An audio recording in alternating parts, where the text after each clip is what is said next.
qui ont sauvé la vie de Juifs pendant la guerre. Je voudrais qu'on regarde ce reportage ensemble, car Ryan Cohen est parti à la rencontre du petit-fils d'un pasteur suisse et vous allez le voir, c'est un héros très discret.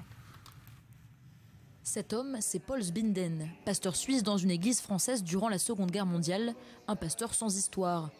Du moins, c'est tout ce que sa famille a toujours cru jusqu'à ce que son petit-fils curieux vienne mettre le nez dans ses plus grands secrets.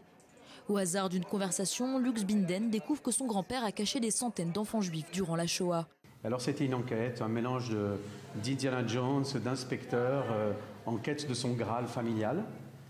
Et ça a été le début d'une enquête sur les traces de mon grand-père, en passant par New York, Paris, Saint-Jean-du-Gard, Lausanne, Jérusalem.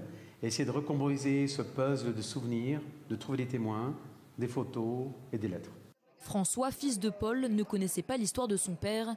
Ébahi, il en parle aujourd'hui avec beaucoup d'émotion. Je me suis demandé comment, à travers toutes les responsabilités et l'immense travail qu'il effectuait, aussi bien parmi les jeunes que parmi les personnes âgées, comment il a trouvé le temps de se consacrer dans le secret à ce travail en faveur des enfants persécutés. Et j'en suis encore très ému. Une émotion que partage son fils Luc. Ce dernier a entamé les démarches pour faire reconnaître son grand-père comme juste parmi les nations. Ces hommes et femmes qui ont mis leur vie en danger pour sauver des juifs.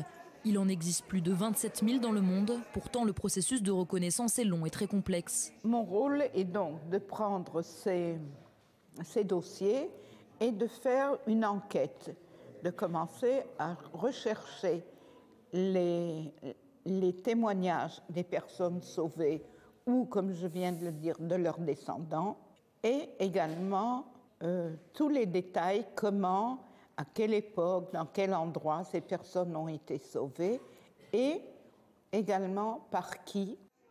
Plus encore, le petit-fils fier a souhaité faire connaître cette histoire. Il contacte le lycée Mikvé Israël, objectif partager avec la nouvelle génération le souvenir héroïque de son grand-père.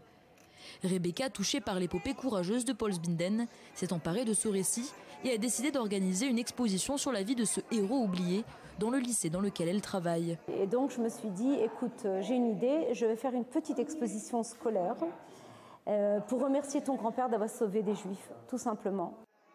Après plusieurs mois de discussion via Skype avec Luc, les jeunes étudiants ont construit cette exposition avec beaucoup d'enthousiasme. Derrière un projet pédagogique à ses débuts, une réelle aventure humaine. L'exposition s'est déroulée en présence du fils et du petit-fils de Paul Sbinden, de l'ambassadeur de Suisse en Israël, de responsables du musée de Yad Vashem et de tous ces jeunes porteurs d'un message pour l'avenir. Voilà pour ce reportage consacré